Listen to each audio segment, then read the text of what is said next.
বেচা কিনা বর্তমানে আজকে নামছি তেমন ভালো বুঝতে পারতেছি না ভাই। এর কারণটা কি? কারণটা বলতে কোনো আমরা জীবনে এখানে কিছু আসিনি, বাড়ির জিনিস আজকে লিয়ালছি, তবে কিনে বেচা কখন কি করে আমরা বলতে পারবো না। বর্তমানে কেমন খালি লোকজনে খালি দেখাই যাচ্ছে মনে করো, বেচাকেনা হইতেছে? বেচা কিনা বলতে কোনো দাম দরই তো কর মানুষ নাই। এইটা মানে কেমন দাম? মানে এই গরুটাতে দাম যে কত টাকা চা হবে এই কথা জিজ্ঞেসই করতেছে না, কার কাছে কি বলবো বলেন। আপনি কিনছেন কত মতো? না, আমার বাড়ির ঘরের বাচ্চা, আমার বাড়ির পোষা বাচ্চা। পালা পালা। হ্যাঁ পালা, ঘরের বাচ্চা। আপনি এটা কোন জায়গা থেকে আনছেন?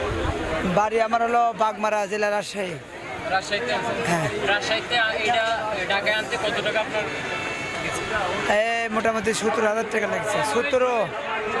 হ্যাঁ, এখন যদি বেচাটা হয় তাহলে সেক্ষেত্রে আপনি বেচা না হলে আমার জিনিস আমার নিয়ে যেতে হবে, বাড়িতে নিয়ে যেতে হবে।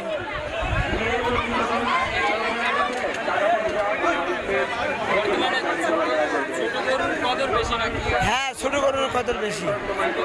হ্যাঁ হ্যাঁ, আপনি এরকম কয়টা আনছেন?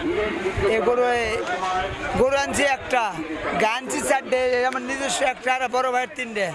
এইটাই সবচেয়ে বড়? হ্যাঁ, এটা সবচেয়ে বড়।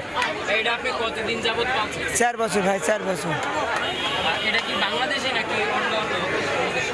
বাড়িতে তোমার হলো বীজ দেওয়া, ডাক্তারে বীজ দেয়, বাড়িতে হয় না। এখন বাংলাদেশি না ইন্ডিয়ান তা বলতে পারবো না, তবে আমরা নিজেই বাড়িতে বীজ দেওয়া না। মানে আপনি বাড়িতে পালছেন কিন্তু গরুর জাতি বিদেশি নাকি বাংলাদেশি? না, গরু জাত বিদেশি।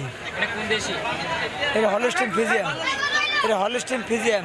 ফিজিয়াম। হ্যাঁ, 87% এটা বিজিএম, মানে কাটিতে 87% আসছিল। দেখতে আসলাম গাবতলিতে নাকি অনেক বড় বড় গরু আসছে, তো একটু দেখতে আসলাম কেমন গরু আসছে। শুনলাম নাকি আরো উট আসছে। তো আজকে যেহেতু শুক্রবার, ব্যাপারীরা এই শুক্রবারের আশায় বসেছিল। তো এখন দেখি গরুর কেমন দাম, যদি মিলে তাহলে ইনশাল্লাহ নিয়ে যাব। কিরকম ভাইবে আসছেন আর কিরকম দেখছেন? ভেবে আসছিলাম আজকের দামটা একটু খুব কম থাকবে, কিন্তু ব্যাপারীরা এখনও দাম ছাড়তেছে না। দাম মোটামুটি তারা ধরে রাখছে। তো এখন দেখা যাক কি আছে কপালে।